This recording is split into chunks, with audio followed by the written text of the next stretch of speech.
Alright, for our last work in Chapter 4, we're going to learn about piecewise functions today and a special type of a piecewise function called a step function.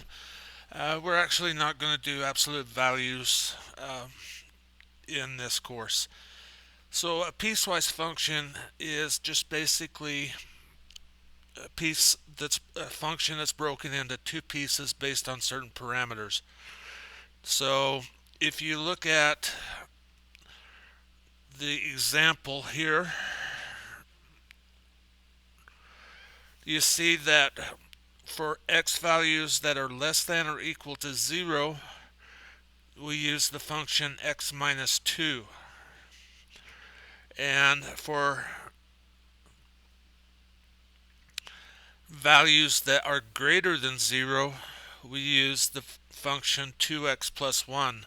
So you can see 2x plus 1 here, x minus 2 here, and then we just go by that. One thing you'll notice is there's a dot, a solid dot, meaning that the line 0 or x equals 0 is part of that going to the left.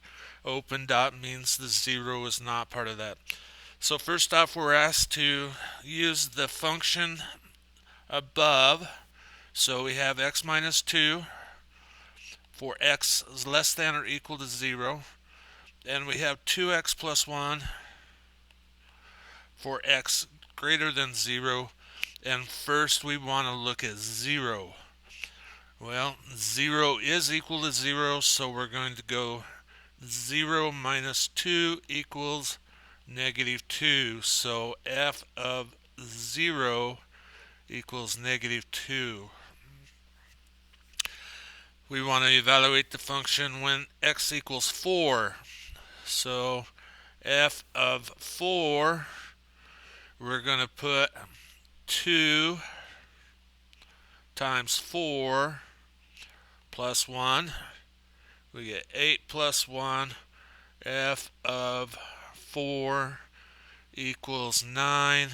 So when x equals 4, the function equals 9. Alright, let's go on. We're going to look at graph. So we want to graph a piecewise function. So we're going to go when x is less than 0, we're going to have negative x minus 4. So remember from graphing earlier, the idea of mx plus b. So our slope is negative 1 and our y-intercept is negative 4. So we're going to start at negative 4. We're going to have an open circle because we're using x values that are less than 0. And normally we would go down 1 over 1, but we're going to go backwards because we're going our x values back to the left. And I'm going to try to connect my dots the best I can to make a straight line. And we get to there. So then if x is greater than or equal to 0, we're going to use the line just x, y equals x. So we notice that there's no y-intercept listed because it's using the term 0. So we'll use 0 and then we'll draw a line that goes pretty much straight up 1 over 1 each time. And that would be the graph of that function. Here we want to write a piecewise function based upon the graph. Alright, so first off, let's graph the side to the left. We know our y-intercept is 3.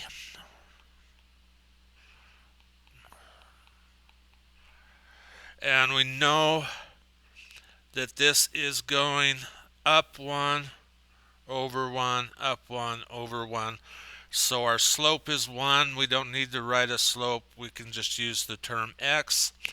So I'm going to write down at the bottom so that we can do the other part. So we're going to go f of x, and we're going to have a little bracket there, is x plus 3 when x is less than 0. Alright, we're going to go to our other part of the function here. We see that we have negative 1 as our y-intercept.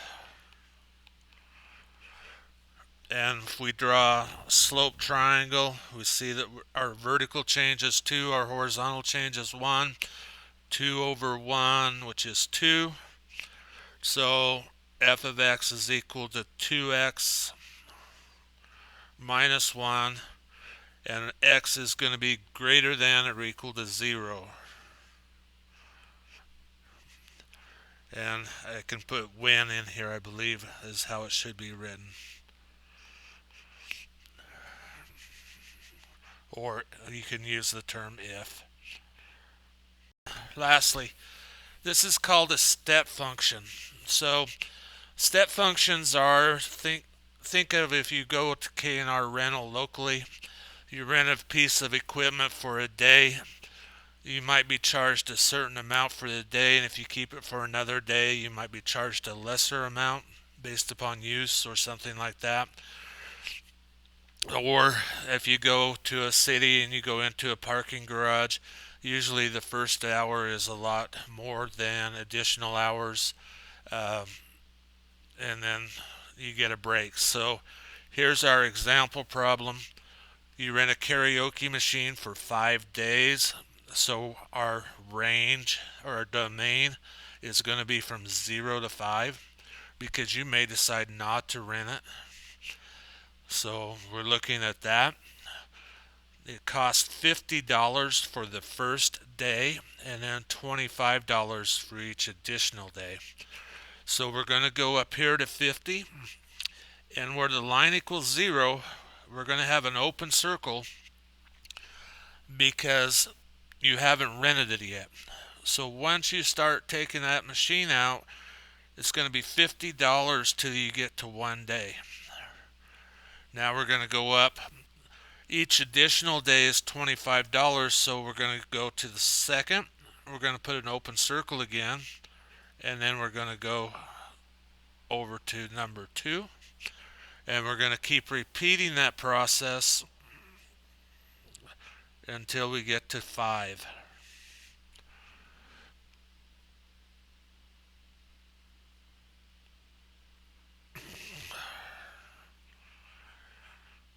So it would cost $150 for you to keep this karaoke machine for 5 days, $125 if you kept it for 4, and so forth.